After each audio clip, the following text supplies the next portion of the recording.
El Corpus Christi, que en latín quiere decir cuerpo de Cristo, es una fiesta de la Iglesia Católica destinada a venerar la Eucaristía. Esta fiesta del calendario litúrgico tiene su lugar el jueves posterior a la conmemoración de la octava del Pentecostés. Y esta conmemoración religiosa en manos de la Iglesia Católica servía para hacer exaltar la veneración del sacramento de la Eucaristía de forma pública y al mismo tiempo exaltar la doctrina del cuerpo de Cristo frente a las personas que negaban ese culto. La fiesta del Corpus Christi nace como consecuencia del pensamiento eucarístico del siglo XIII y que es animada por Juliana de Cornillon, una religiosa de la región de Lieja en Bélgica, que vio a través de esta celebración de la Iglesia Católica algunos preceptos que podían servir para exaltar la presencia real de Cristo en la Eucaristía. Una de ellas es que un siglo anterior ya la hostia era elevada en el momento de la consagración, en el proceso de la Eucaristía, y también hay que reconocer que años más tarde de que se empieza a difundir la idea de exaltar la figura de la Eucaristía, en Bolsena, Italia, un sacerdote tiene ante su mirada un maravilloso milagro que es ver sangrar la hostia que consagró en la Eucaristía. Y de alguna forma este milagro es difundido y desplegado por varias regiones de Europa hasta llegar en manos del Papa Urbano IV, que decide para ese momento instaurar e instituir la fiesta del Corpus Christi en 1264. Como fruto del gozo de la difusión de esta fiesta del Corpus Christi, muchas de las regiones de Europa y por supuesto el nuevo continente en América también son motivo para reproducirse estas celebraciones en varias de las regiones hispanoamericanas, especialmente en el Virreinato del Perú, Nueva España y por supuesto la Capitanía General del Reino de Guatemala, en donde ya se tienen algunos registros de aquellas celebraciones suntuosas que se celebraban durante esa época. Una de ellas podríamos resumirlas en la crónica que nos deja Domingo Juarros en su obra Compendio de la Historia de la Ciudad de Guatemala, cuando nos habla de la procesión del Corpus Christi que se realiza en 1543 desde Ciudad Vieja, el Valle de Almolonga, hasta el Valle de Panchoy, con motivo de fundar la nueva ciudad que había sido producto de de los embates naturales que habían devastado la anterior ciudad y que obligó a que se moviera a un nuevo asiento. De esa cuenta, pues la crónica nos habla de cómo el obispo y muchos de los vecinos llegan a la iglesia en Ciudad Vieja para llevar en procesión el Corpus Christi hasta la ermita de Santa Lucía, ya en el Valle de Panchoy.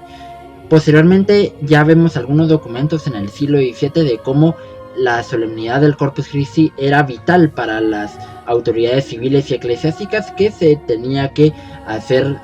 fiestas muy ostentables para ganar el prestigio y sobre todo para ver el orden social de aquella sociedad que de alguna forma veía exaltada la figura y la presencia de Dios en la Eucaristía.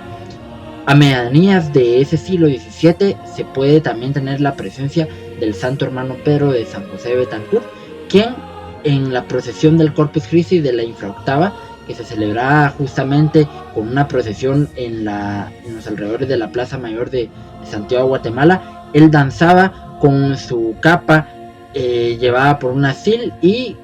cantando las alabanzas propias de esa manifestación que hasta entonces tiene connotaciones profundamente religiosas y conectadas también con la fusión social que había en aquel momento.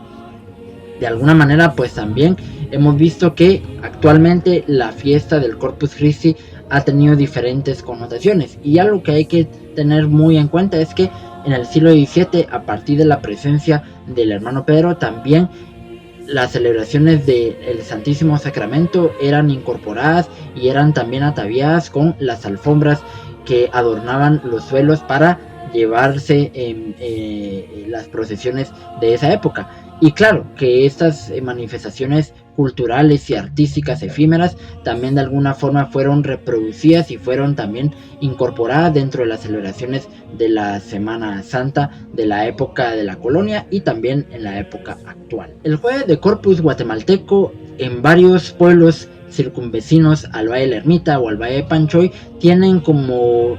costumbre y tradición especial que cada uno de estos días en los que se celebra a la Santísima Eucaristía, a Cristo que está revelado en el Santísimo Sacramento del altar, pues se decide también de alguna forma el estreno de ropajes para poder ver al Santísimo, el intercambio de algunos productos de comercio que se dan, por ejemplo, en algunas plazas de las catedrales, como por ejemplo las peras y los membrillos, el famoso mico y la paloma, que de alguna forma responde a uno de esos efectos románticos que se dio en el siglo XIX y que ya Ramón Salazar en su obra Tiempo Viejo, Recuerdos de mi Juventud, lo tiene documentado como una de las prácticas fundamentales que se hace cada jueves de Corpus en la ciudad de Guatemala. Asimismo, la gastronomía guatemalteca se da un selecto menú para darles a muchos de los fieles que acuden a ver el Santísimo Sacramento del altar en la catedral de las ciudades más importantes de Guatemala, con el famoso pepián de 3 carnes o los chiles rellenos, que de alguna forma también responden a esa mezcla de cultura, de tradiciones que forman parte también de esas celebraciones propias del Corpus Christi en Guatemala. Hoy hemos visto también modificaciones muy sustanciales, pero que de alguna forma guardan relación bastante profunda con esas magnas festividades que se realizaban durante el periodo de dominación hispana en Guatemala y que de alguna forma también responden a entender cómo nosotros nos debemos de sentir identificados con una de las conmemoraciones que más sentido de pertenencia tienen para los guatemaltecos y que nos acercan también a Dios a través de ese banquete divino que nunca podemos dejar por un lado en momentos de angustia, de dolor y por supuesto en los momentos de alegría y gozo. Así que la fiesta del Corpus Christi, que tiene raíces profundamente medievales y que se extendieron por toda Europa durante el siglo XIII, han tenido también diferentes fases de cambios y también de exportaciones en algunas facetas y en algunos elementos culturales que de alguna manera han sido reinterpretados con el tiempo y que de alguna manera tratan de reivindicar siempre esa magnitud de la presencia de Cristo en esta custodia que siempre sale a recorrer las calles en manos de los sacerdotes de los templos y acompañados de los fieles de cada una de estas parroquias, que hacen que el color blanco, amarillo, el olor alpino, las colgaduras en las casas con los telones, los cortinajes, sea una de esas fiestas que involucra a la sociedad guatemalteca y que de alguna forma también invita a ser partícipes de ese orden social que de alguna forma está integrado en estas celebraciones del calendario litúrgico guatemalteco.